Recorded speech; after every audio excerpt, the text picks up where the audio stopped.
Hemo from Vantage Real Estate. This is part of our little series we're trying to do with small business owners and leaders here in the community. Try and talk about how the current environment's affecting them, what's been going on, how they're looking at their business. Some of you may have read my blog post on how people are doing sort of a strategy we call Triage, Reposition, and Pivot to deal with the massive changes. So Leora, why don't you introduce yourself and give a little bit of your background? So I am the owner of Vantage Real Estate Services right here in Cherry Hill. We service Pennsylvania and New Jersey.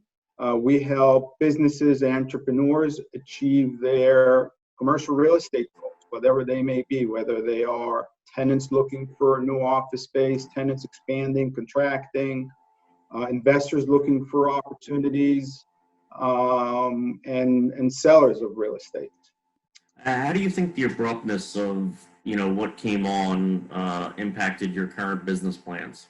2019 ended on a very high note for us, and we were very excited and hopeful about 2020.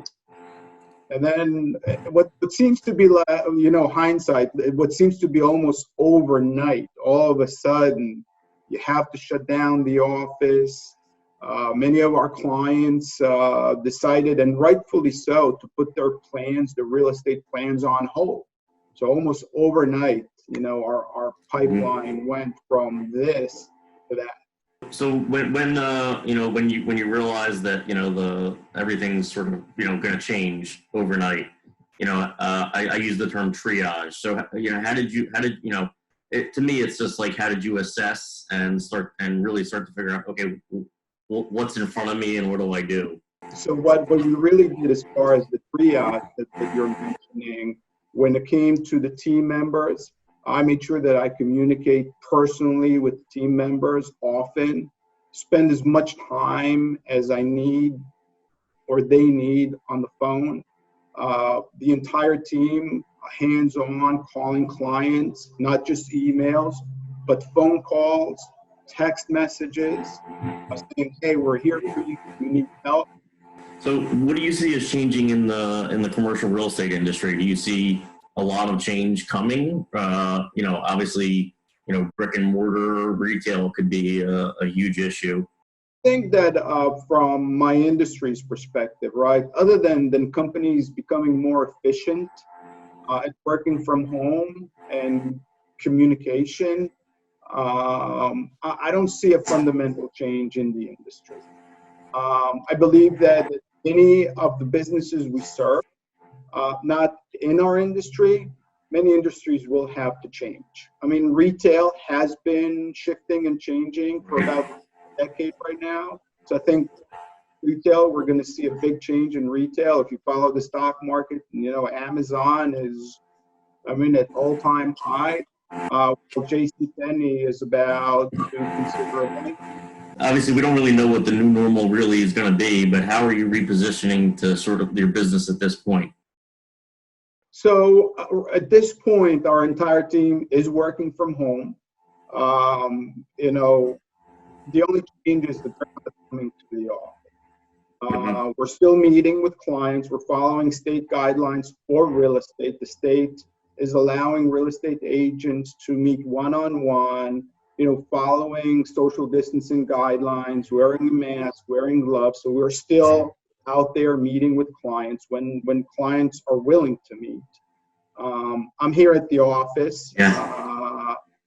So, as far as the new normal, for us, this is the new normal right now. I mean, we can't wait to come back to the office and back to our environment and being able to collaborate and meet more freely. But for the time being, we make this new normal. The challenge is remaining relevant, and that's what I discussed with my team. Even at times like this, when people are locked in their homes, you have to remain relevant as a service provider. So really, you wake up in the morning and how am I relevant for my clients? How am I relevant for my team members today? I would love to hear what are you doing to keep them motivated? You talked about it in the beginning of the interview. Sort of that's been a big challenge is making sure everybody still feels engaged, because I've been to your office and I know how you run things, and it is a very collaborative, fun environment. So what have you been doing to replace that? I was always the type of a leader that leads with the heart, and not only during bad times. I think that every leader should look, within themselves, and not only be a compassionate leader when times are bad. You need to be a compassionate leader even when times are good and you're feeling like you're on top of the earth. While we feel on top of the earth as leaders, sometimes the people that work for us, the people that work with us, don't feel the same way. I think humility has to be a big part of that. A lot of business leaders have great slogans for themselves and the company about compassion, about integrity. But at the end of the day, very few really exercise that in their daily lives. So I think showing empathy to your team, being available for them, initiating those late night phone calls yourself when you're noticing that somebody's struggling a little bit, and spending as much time as it takes, and not just, oh, how are you? Good. Okay. Do you need anything? No. But really trying to understand what they're going through, human beings. Part of practicing empathy is being able to relate to other people and other stories. And I think, one of the things we're trying to do with this series is, talk to some business owners and leaders and let people see that, how are they dealing with all this? Because we're all in this together. It's a new world that we're all going to have to figure out how to make it work. So I appreciate your time.